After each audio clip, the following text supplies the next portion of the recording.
the US is trying to spin it this morning and starting last night as this was a precision strike.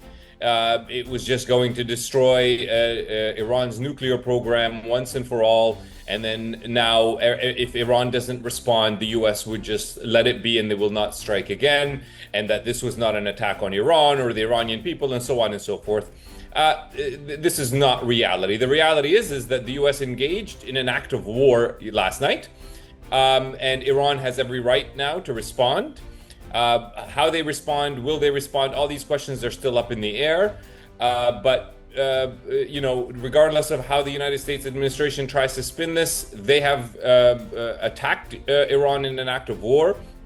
It's still very unclear how much damage they actually caused. There are reports that the enriched uranium has been moved out of these sites a while back. And obviously Iran would still have the knowledge to restart all these programs. You can't bomb knowledge. Probably at best the US set Iran back, but they haven't destroyed their ability to gain access to a nuclear weapon if Iran chooses to do that in the future. This sort of attack, in fact, is encouraging Iran to do that. Iran knows that if they did have a nuclear weapon, the US wouldn't be doing this. Israel wouldn't have declared war on them. So this is just actually doing the opposite of what the US administration is claiming. It is most likely going to encourage Iran to actually pursue a nuclear weapon now moving forward. So when wars break out, it's very difficult for anyone to tell you this is going to happen. X, Y, Z is going to happen.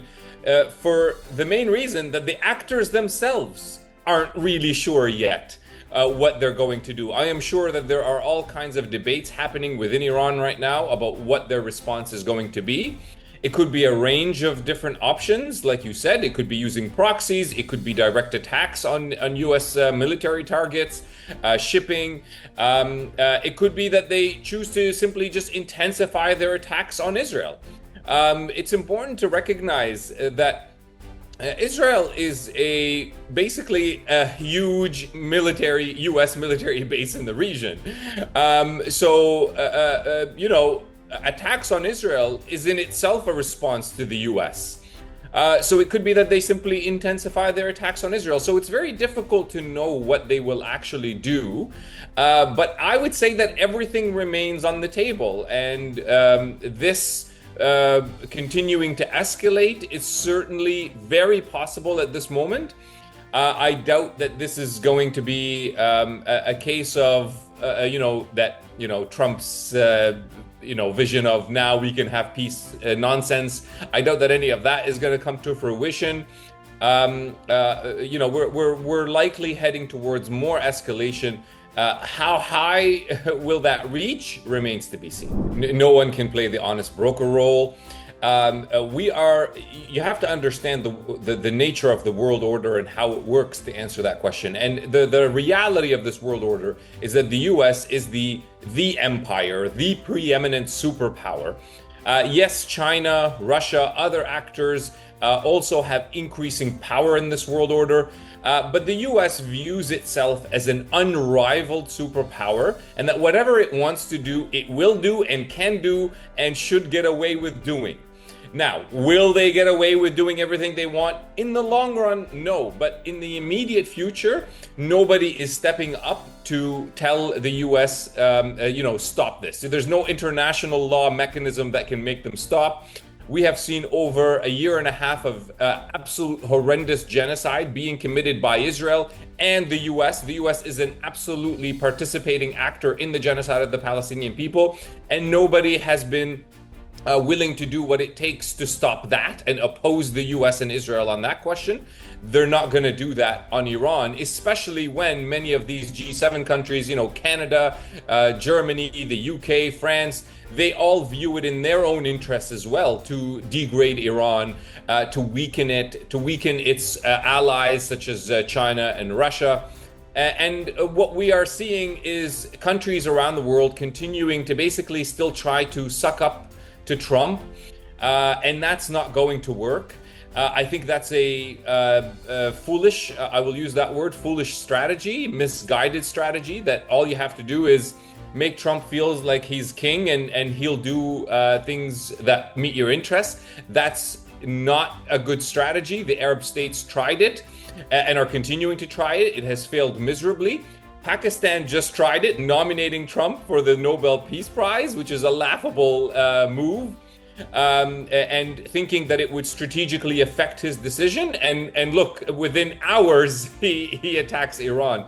This doesn't work. Appeasement does not work. Sucking up to Trump does not work. You need countries around the world, not just depending on China and Russia, but including a large coalitions of countries around the world to say enough is enough and stand up to US interests. Start to materially oppose them. I'm not saying go to war with the US, but become more aggressive in their economic movement away from their dependence on the US. These types of maneuvers need to happen. And actually, the one way in which countries around the world can really weaken US imperial reach and US imperial power is to economically isolate Israel. I go back to this point once again. Israel is an imperial outpost for the US. It's basically a huge military base that allows the US to project and practice power, not just in the region, but also beyond it. So if you really want to weaken American imperial dominance, take away that military base away from them. Make it impossible for Israel to continue to do what it does and for it to continue its settler colonization of Palestine, which is part and parcel of its role as an imperial outpost. So economically isolate and politically isolate Israel, and you're dealing a blow to US imperial power. This is one path that the world can see. I know I'm not the only one pointing this out. Anybody with a strategic mind can see that this is a path of weakening American power, but the world has refused to do what it takes to take that path. And that's what is needed right now, is full, complete, unequivocal political and economic isolation of the Israeli state, which will weaken American power and reduce the likelihood of increased escalation and tensions in the region. Again, if war fully breaks out, there's no insurance strategy that you can have to just protect shipping and ensure business as usual. It would not be in Iran's interest to simply go down in flames without trying everything that they can to survive. And part of their survival depends on hurting the region's economic stability. Which they will do, and they would be, quite frankly, foolish not to if it comes to that, if it comes to an existential threat.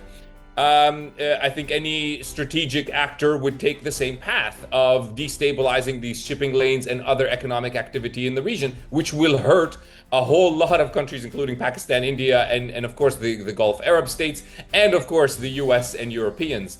So the only thing that people can do, there's no sort of security path that can resolve that issue and allow the US and Israel at the same time to destroy Iran. If you destroy Iran, you're going to put all of these economic activities at risk. And so, like I said, the only path is really to put the US and Israel in their place through material isolation. This is the only real course of action that countries can take to ensure stability, safety, security, and freedom in the region. Absolutely, this is going to encourage nuclear proliferation. Countries around the world, when they look at these events, the first thing they do is have a sort of cold, calculated, strategic discussion of what these events mean. And it is the message that most countries are going to take away from this is that if we have a nuclear weapon, the US wouldn't dare attack us. Iran is, I'm sure, this is becoming a stronger voice within Iranian circles as well. So I think this is unfortunately and sadly going to lead to more nuclear proliferation. And let's keep this important context in mind. Here, we have two nuclear powers, the US and Israel, telling the world that nobody else should have a nuclear power. And not only are they nuclear powers, we have two powers, one that is the only country in the history of humanity that has unleashed a weapon of mass destruction, the US, not just once, but twice. So why should anyone take their word seriously? The other country, Israel, has nuclear weapons, and they have what they call the Samson option doctrine.